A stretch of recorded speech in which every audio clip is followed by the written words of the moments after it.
Hello friends, welcome to my class. Share capital के chapter में आज हम करेंगे reissue of forfeited shares.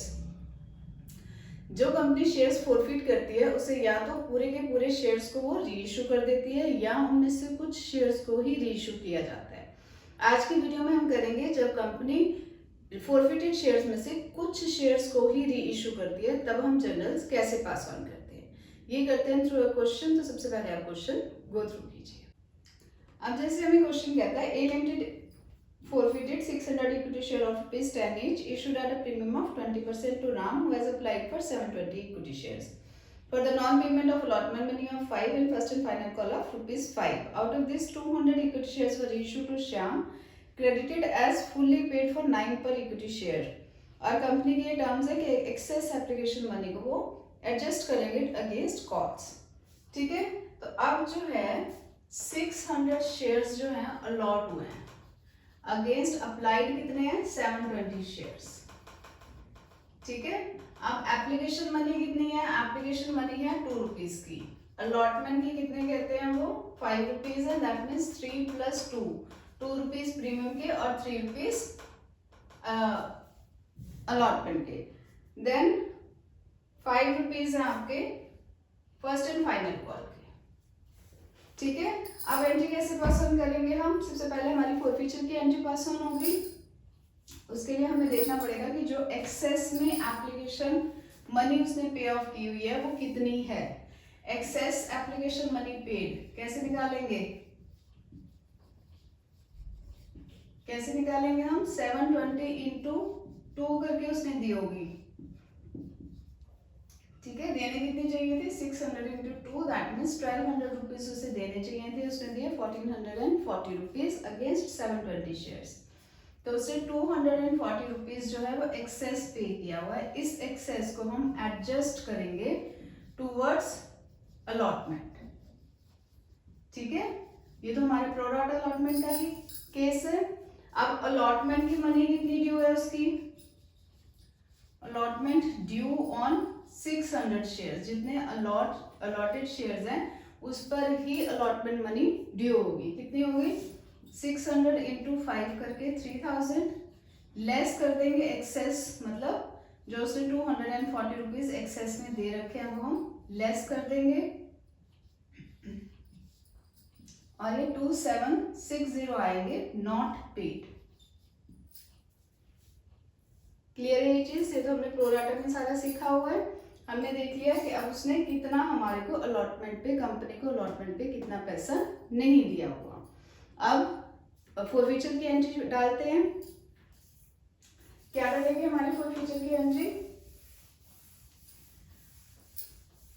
Forfeiture में हमारी एंट्री डलती है शेयर कैपिटल को हम डेबिट करते हैं।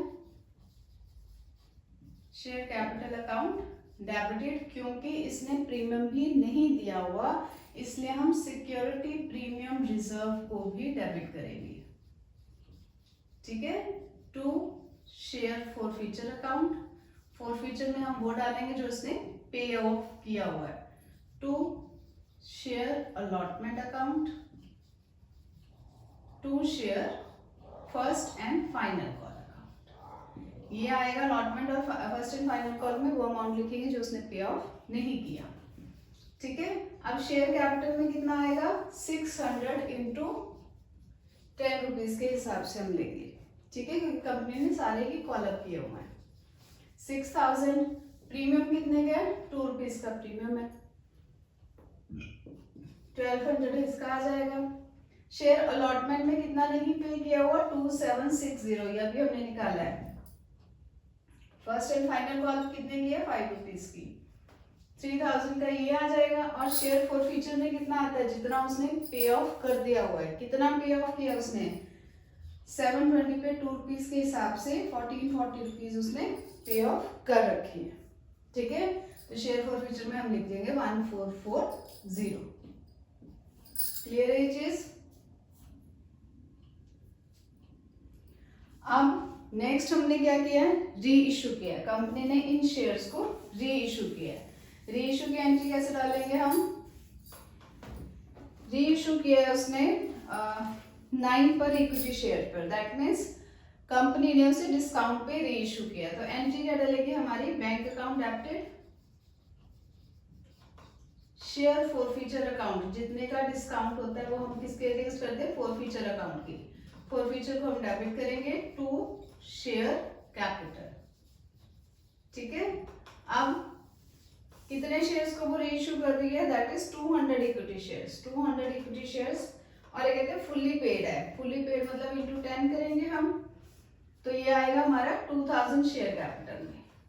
बैंक में कितना है, कितने से रीइश्यू कर रहे हैं, 9 रुपीज से, 200 इंटू 9 करके हम लिखेंगे बैंक में, दैट मीन्स 200 इंटू 1 करके हम लिखेंगे फॉरफीचर में, that will B 200 rupees.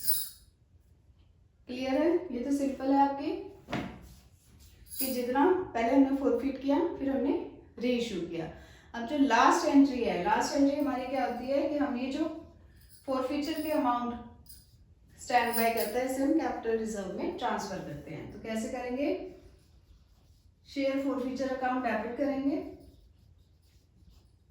To capital reserve, ठीक है। अब शेयर फॉरफीचर में जब हमने फॉरफिट किए थे शेयर्स, ये 1440 शेयर्स, सॉरी 1440 रुपीज, कितने शेयर्स के अगेंस्ट है ये है अगेंस्ट 600 शेयर्स के, ठीक है। ये कितने शेयर्स के अगेंस्ट है, that is against 600 shares.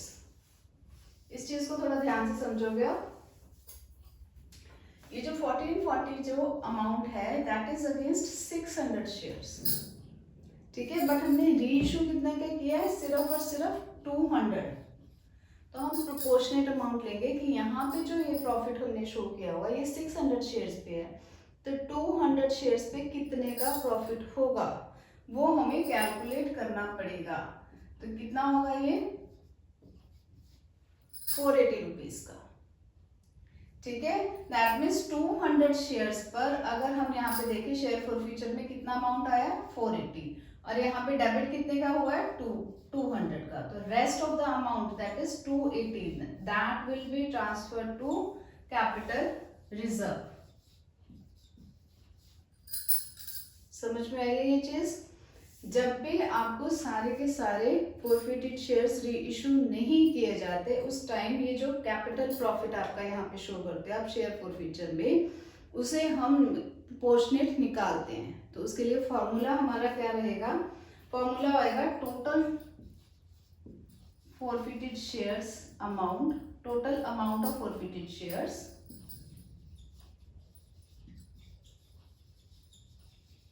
Upon total forfeited shares into shares reissued।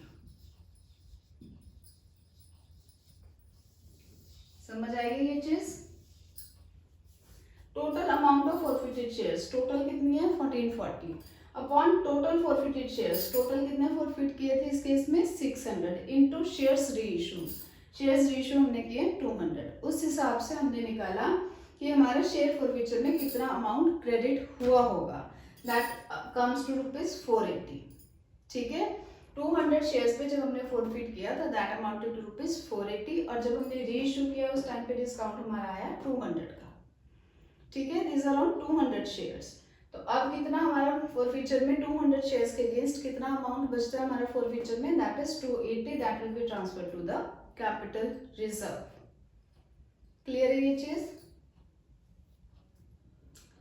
Hope आपको ये कैलकुलेशंस और जनरल समझ आई होगी। If you like my video please do like share and subscribe. Thank you.